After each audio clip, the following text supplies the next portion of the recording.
La accesibilidad para el ingreso de personas con discapacidad a escuela ha mejorado, pero ¿qué pasa en la secundaria? Diana Bastos nos trae todos los detalles.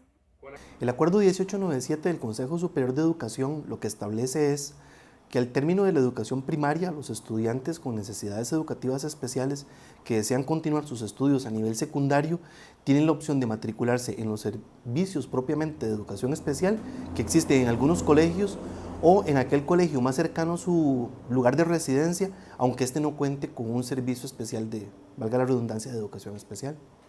La educación de los alumnos con necesidades educativas especiales será gratuita, obligatoria y costeada por el Estado. Artículo 31 de la Ley 7600. Sin embargo, ¿se cumple esto en todo el territorio nacional y en todos los casos? Eso es muy variable y por eso el acceso a las oportunidades no es igual para todos. Eso depende tanto de la ubicación geográfica, las oportunidades de acceso a la educación que hoy por hoy tienen las personas que residen en el Valle Central no son las mismas que quienes se encuentran en las zonas de frontera. Pero, ¿en el caso de discapacidad intelectual? Básicamente la mayor dificultad siempre la ha generado para el sistema la persona con discapacidades intelectuales, las personas con retraso mental, porque nuestro sistema tiende a ser muy poco flexible. Además, según el artículo 43 de la mencionada ley, un comité de apoyo debe supervisar la calidad de educación brindada al estudiante con necesidades especiales. Sin embargo, esto tampoco se cumple. Y en el caso de la educación secundaria particularmente, el comité de apoyo resulta ser muy relevante porque muchas veces esa es la alternativa que tienen los estudiantes con discapacidad para hacer valer su derecho de acceso a la educación. Aún así, no todo es negativo. El plan para una mejora en el campo se comienza a ver y el futuro de esta población comienza a tener mayor trascendencia en la agenda nacional. Sí, Centro Nacional de Recursos ha emprendido este año un proceso de relanzamiento. Nosotros actualmente ya no nos ubicamos solamente aquí, en Guadalupe, y atendemos únicamente en Guadalupe, sino que contamos con 4 servicios regionales, 4 servicios de asesoría en ayudas técnicas, que sobre todo buscan favorecer la inclusión de estudiantes con discapacidad del sistema regular mediante la incorporación de aquellos recursos tecnológicos que puedan necesitar eso. Para Nexos, Diana Bastos. Y bueno, la educación es un derecho y en nuestro país, por ejemplo, está albergado en la Ley 7600 como un derecho innato para las personas con discapacidad. Pero esta realidad del papel al hecho se lleva gran camino. Y para hablarnos de esto nos acompaña hoy Marcela Álvarez, que también es educadora en el área especial y además es hermana de Luis Fernando Álvarez. Gracias por acompañarnos hoy en Nexos. Buenas. Bueno, Marcela, con tu experiencia a través de tu hermano y como educadora, ¿cómo podríamos visualizar la accesibilidad e inclusión en el área de educación para las personas con discapacidad? En el área de educación, la propuesta hacia la inclusión es bastante acertada, sobre todo en los niveles de preescolar y primaria. Ahí el éxito ha sido rotundo. Por ejemplo, en el caso de Luis Fernando, ¿él estuvo en una escuela regular o privada? Estuve en una escuela privada desde que tenía 4 años y las experiencias son solamente positivas. ¿Cómo visualizas vos la diferencia entre escuela privada en lo que es primaria? Y ya le vamos a preguntar a Luis Fernando qué recuerdos tiene de ese proceso en comparación a la escuela privada en el área primaria. En el área de primaria, siempre en la educación privada se ha manejado bastante bien, o por lo menos esa ha sido mi experiencia. Las docentes tienden a ser muy abiertas, muy creativas y siempre, como dice uno, va con adelante, ¿verdad? Siempre deben de recibir apoyo del profesor de educación especial que atiende al estudiante, como fue en el caso de Luis Fernando, que se coordinó siempre con las docentes. Nunca pueden hacer un trabajo independiente, la familia de la escuela, nunca. El trabajo es en conjunto, es buscando siempre una meta en común. ¿Dónde viene el problema, entonces, del salto a primaria a colegio? Secundaria, efectivamente. La propuesta educativa para los muchachos en los colegios privados y públicos, en la educación regular, dista mucho de lo que puede ser funcional en la vida diaria del adolescente y de un futuro adulto que debe de insertarse laboralmente.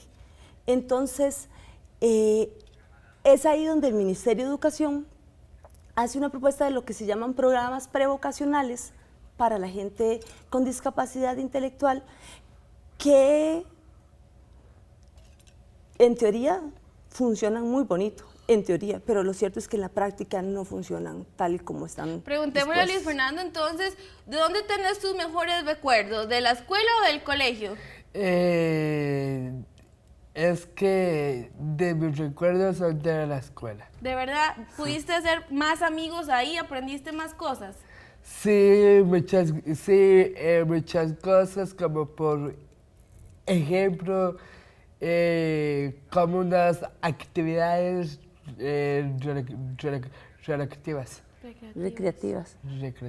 Es curioso que él recuerde más a sus amigos de primaria que de secundaria, y hay que hacer hincapié a la gente que nos está viendo en casa que Luis Fernando pasó de una escuela privada a un colegio público.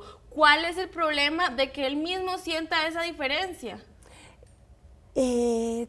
No es solamente la propuesta curricular, sino creemos desde toda la familia, es un ambiente muy lleno de agresividad dentro de la institución, en el cual nosotros como familia hemos hecho muchísimos intentos de acabar con la agresividad, de protegerlo a él de ese ambiente, sin sobreprotegerlo, sin que eso signifique una sobreprotección de él, pero lo cierto es que en el colegio pareciera no importar y ya se acostumbraron a que los colegios públicos existe la violencia y eso es parte del día a día. Entonces, cuando uno no hace suya la violencia, es cuando entramos en discusiones con la institución, es decir, no queremos violencia ni para los estudiantes del colegio. Cuando hablas de violencia específicamente, ¿a qué te referís? ¿De los compañeros? De los compañeros principalmente, ni siquiera es de los estudiantes de otros grupos o del resto del colegio, sino de mismos compañeros que se burlan de la condición de las personas con discapacidad, que roban, que se aprovechan de la ingenuidad de las personas. ¿Te han hecho sentir mal tus compañeros, Luis Fernando? ¿Te han dicho cosas feas? Sí, muchas veces porque ellos tratan mal a mí, como por ejemplo que Luis Fernando, que es un gran mongolito, pero yo no hago caso porque mi papá me enseñó palabras gracias o oído sordo. Claro. ¿Cuál es la importancia de ustedes como familia? Porque vos conoces de las capacidades que ellos tienen. ¿Cuál es la importancia, la sensación que les queda? Es justo eso lo que mencionas, es sensación de impotencia, porque dices, tiene que obtener un título y a la vez muchas veces pensamos que está yendo a la institución a aprender, o sea, o a vivir en un ambiente de violencia que no es el que se vive en la casa, que no es el al que nosotros estamos acostumbrados. Entonces, es exponerlo de alguna forma a ese ambiente violento. Y yo creo que ninguna familia quiere eso para ninguno de sus miembros. ¿Qué solución podrías proponer? Porque en casa muchos dirán, bueno, ¿cómo hago? No le quiero negar la oportunidad de estudiar, mi realidad me impide incorporarlo a un proceso privado. ¿Qué puedo hacer como familia? Yo creo que la propuesta que nosotros hemos tratado de ejecutar es coordinar con la institución, pero también se necesita la accesibilidad por parte de los profesores y de los administrativos de la institución. Como familia uno no puede, porque no puede uno hacerlo solo. Claro. O sea, puede existir una empatía, puede existir muchísima disposición a acatar las recomendaciones, pero nosotros no somos quienes estamos ahí.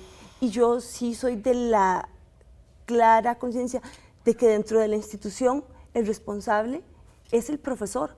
Si el profesor no hace un alto en la violencia, eso se va a convertir Marcela, en un círculo. Marcela, y usted que maneja los procesos educativos un poco, ya hay legislación, hay proyectos como los prevocacionales.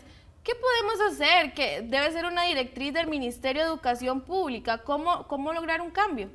Lo que pasa es que el cambio no se va a lograr hasta tanto no se lleve a la práctica lo que realmente está propuesto. O sea, Y lo sí que en se teoría, puede, lo es que en teoría posible. está propuesto es fantástico. Lo que en teoría está propuesto, lo que está ocurriendo en la práctica, dista ¿Y mucho de eso. cómo cambiamos esa variación? ¿Cómo lo logramos?